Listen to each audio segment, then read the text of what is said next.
más ambiciosos, un 20% de la fuerza de trabajo, cada 5 años la hago calificar toda. O sea, ¿cómo establecemos un mecanismo de calificación por la rapidez que tenemos del cambio que se está produciendo en nuestros países? Y esto es posible. ¿Qué va a emerger? Va a emerger, no me cabe ninguna duda, la concepción de que tenemos que tener políticas contracíclicas, y las políticas contracíclicas están determinadas por tener los resguardos macroeconómicos y los equilibrios macroeconómicos, particularmente los que dicen en relación con política fiscal, tener elementos de carácter estructural y no de carácter contable. Usted puede tener equilibrios estructurales en materia de política fiscal y decir voy a tener superávit estructural. ¿Y ese superávit qué significa? Que cuando viene el momento de las vacas flacas, usted puede gastar más. Cuando las vacas están muy gordas, tiene que gastar menos. Y esas son normas que me parecen esenciales para poder tener en nuestros países políticas contracíclicas. Y no como ocurre ahora, cuando llega el momento de las vacas flacas le dicen ajústese más el cinturón, o sea, haga más profunda la crisis. Si tenemos políticas macroeconómicas serias basadas en elementos de largo plazo, usted puede tener entonces equilibrios también de largo plazo. Y eso implica entonces cómo estamos dibujando lo que va a emerger después. Y cómo establecemos entonces políticas públicas de regulación adecuada. Y a esto yo, para concluir, en esta introducción, agregaría un elemento que me parece fundamental por la responsabilidad que tienen ustedes, amigos mexicanos. Está claro que esta crisis ha visto una vuelta a la política. En medio de la crisis, el presidente Bush llama a las 20 principales economías del mundo, representadas ¿por quién? Por sus presidentes o primeros ministros. Que claro está que la respuesta es política, no es económica. Y por lo tanto me parece aquí que el hecho que esté México, Brasil, Argentina, actuando en el nivel del grupo de los 20, plantea entonces un tremendo desafío a nosotros, Latinoamérica. Hacía muchos años que la América Latina no valía 15%, si somos 3 en 20.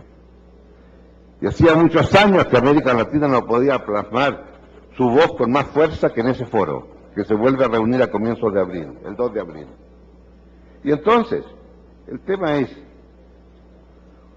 ¿cómo vamos a plantear una cierta coordinación frente a la crisis, que es el propósito de esa reunión? Pero también el propósito del G20 ahora va a ser cómo plasmamos un nuevo orden financiero a nivel del mundo.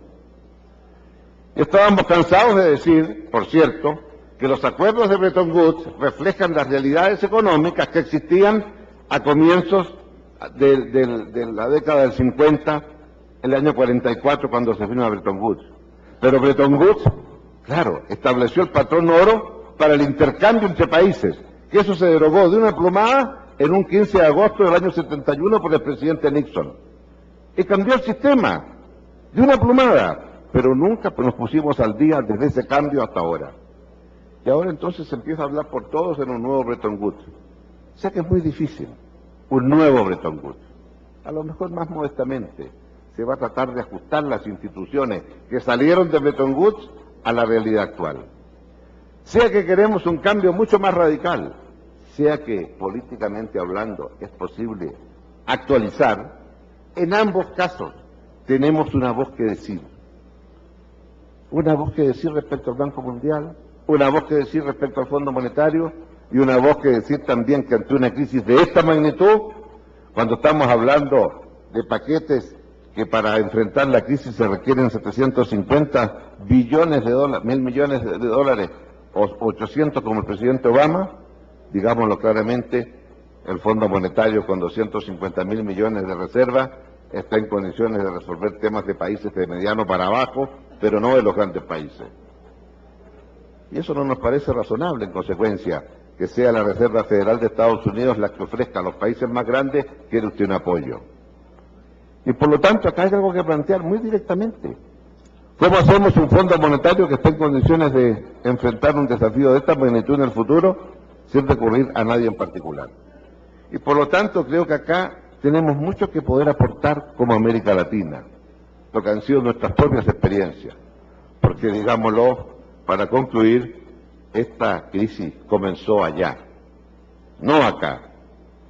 Y como antes las crisis comenzaban todas por esta parte del mundo, y tenemos alguna experiencia en materia de crisis, a lo mejor entonces lo que podamos decir con Argentina, con Brasil y con México, nosotros latinoamericanos, va a ser escuchado con más atención.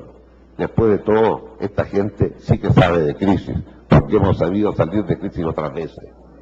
Entonces, a lo mejor podemos mandar una misión de asistencia técnica, a partir de lo que han sido nuestras experiencias.